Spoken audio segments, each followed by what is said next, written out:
வணக்கம் நேயர்களே. இன்றைய நாள் இனிய நாளாக வாழ்த்துக்கள். ஸ்கந்த ஷஷ்டி விழாவின் சிறப்பான நிகழ்வாக சூரசம்ஹாரம் நிகழும். இந்த சூரன் அல்லது சூரபத்மன் எப்படி வந்தான், எப்படி அழிந்தான் என்பதைதான் இந்த ஸ்கந்த புராண சீரிஸ்ல பார்க்க போறோம். முதியவராய் வந்தவர் வானத்ததில் எழுந்தருள ரிஷப வாகனம் ஓடோடி வந்து அவரைத் தாங்கியது. முதியவராக வந்து கங்கையைச் சிந்தி யாக குண்டத்தை அணைத்தது சிவபெருமான்தான். அங்கே உமையவளும் வந்து சேர இருவரும் ரிஷபத்தில் அமர்ந்து அசுரர்களுக்கு காட்சி தந்தனர். அசுர குழந்தைகளே, என்னைக் குறித்து உங்களது யாகத்தின் மதிப்பு அளவிட முடியாதது. நீங்கள் கேட்கும் வரங்களை தர நான் காத்திருக்கிறேன் என்றார் சிவன். அசுரத் தலைவன் பத்மாசுரன் சிவனிடம், கருணைக் கடவுளே, தங்கள் தரிசனம் கண்டு அகம் மகிழ்ந்தோம். எங்களது பக்தி உண்மையானதென்றால் 1008 அண்டங்களையும் எங்களுக்கு தர வேண்டும். அவற்றை நாங்களே அரசாள வேண்டும். மேலும் எங்களுக்கு திருமால், பிரம்மா உள்ளிட்ட எந்த தேவராலும் அழிவு ஏற்படக்கூடாது. தேவர்கள் தங்கள் ஆயுதங்களை எங்களிடம் ஒப்படைக்க வேண்டும். அவர்கள் எங்களைக் கண்டால் ஓடி ஒளிந்து கொள்ள வேண்டும். எல்லா அண்டங்களுக்கும் சென்று வரும் ஆற்றலை தாங்கள் தர வேண்டும் என்றான். சிவன் அவன் கேட்டதையெல்லாம் மட்டுமல்ல, கேட்காததையும் கொடுத்தார். சூரபத்மனே, இந்த அண்டங்களை உன்னிடம் ஒப்படைத்துவிட்டேன். அவற்றை மேற்பார்வை செய்ய இப்போது உன்னிடமிருக்கும் பலம் போதாது. எனவே உன் சகோதரர்களுக்கும் சகல அண்டங்களுக்கும் சகல அண்டங்களுக்கு செல்லும் வரம் தருகிறேன். இன்னும் பல கோடி பேர் அடங்கிய 4 வகை சேனைகளையும் தருகிறேன்.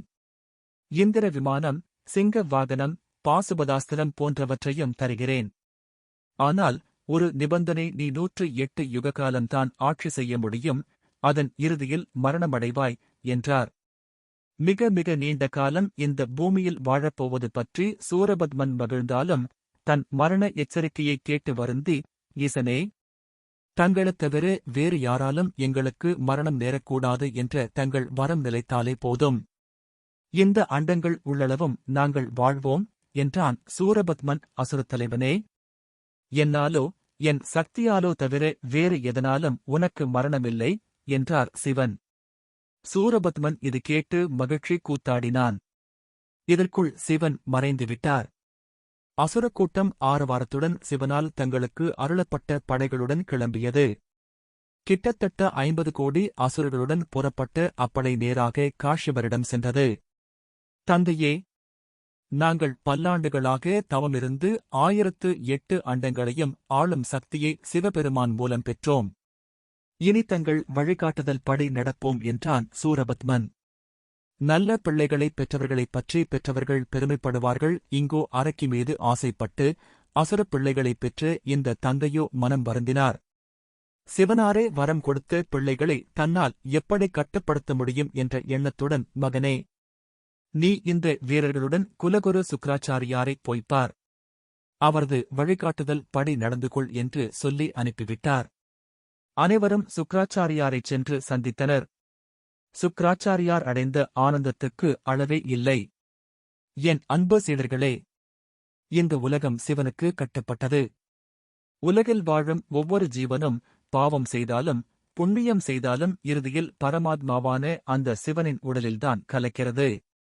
எனவே பாவ புண்ணியம் பற்றி நீங்கள் யாரும் கவலைப்படக்கூடாது. உங்களைக் கண்டு எல்லாரும் நடுங்க வேண்டும். அப்படியானால்தான் அசுர ராஜ்யம் பல்லாண்டு வாழும். நீங்கள் அந்த சிவனை மறக்காமல் தினமும் பூஜிக்க வேண்டும். அதே நேரம் எல்லா லோக அதிபதிகளையும் ஓட ஓட விரட்டி அண்டங்களை உங்கள் பிடிக்குள் கொண்டு வர வேண்டும். கொலை செய்யுங்கள். தேவ பெண்ணிடம் எப்படி வேண்டுமானாலும் நடந்து கொள்ளுங்கள். கொள்ளையடியுங்கள், போரிடுங்கள். இப்படி செய்ய உங்களுக்கு சிவனை அதிகாரம் கொடுத்திருக்கிறார். அண்டமெல்லாம் உங்களுக்கு என வாக்களித்த பிறகு யாரோ ஒருவன் அதில் இருந்து ஆள என்ன தகுதி இருக்கிறது? இவற்றைச் செய்ய தயங்கினால் உங்களை எவனும் மதிக்க மாட்டான். புறப்படுங்கள் இப்போதே என்றார். சூரபத்மன் அவரது காலில் விழுந்து பணிந்து புறப்பட்டான். அவர்களின் வாகனம் வித்தியாசமாக இருந்தது. சிவனால் சூரபத்மனுக்கு அருளப்பட்ட இந்திர விமானம் பறக்கும் சக்தியுடையது. அதை கோடி குதிரைகள் இழுத்துச் சென்றன. கோடி சூரியன்களின் பிரகாசத்தைக் கொண்டதாக அது விளங்கியது. சிங்கமுகன் ஏறிச் சென்ற தேரை 10 லட்சம் யானைகள், 10 லட்சம் குதிரைகள், பல பூதங்கள் இழுத்துச் சென்றன என்றால் அந்த ரதத்தின் வேகத்தை கேட்கவா வேண்டும்? தாரகாசுரன் 10,000 குதிரைகள் பூட்டப்பட்டு மற்றொரு பறக்கும் விமானத்தில் ஏறிச் சென்றான். இதர படையினர் கோவேறு கழுதை, ஒட்டகம், யானை, குதிரை என பல மிருகங்களை வாகனமாக்கி ஏறிச் சென்றனர். இந்த படைகள் பறந்து சென்ற தூரம் மட்டும் 3 கோடி யோஜனை அளவுக்கு இருந்ததாம். அதாவது கிட்டத்தட்ட 40 கோடி கிலோமீட்டர் தூரம். அந்தளவுக்கு பறந்திருந்தது இந்த உலகம். ஒருவனுக்கு முதல் தேவை செல்வம். அது இருந்தால்தான் எவ்வளவு மக்கள் இருந்தாலும் வயிறார சாப்பிட முடியும். இந்த செல்வத்தை சம்பாதிப்பதில் முதலில் அக்கறை காட்டியது அசுரப்படை.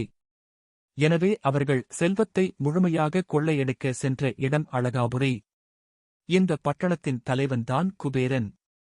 குபேரனின் ஊருக்குள் அத்துமீறி புகுந்தது ராட்சதப் படை.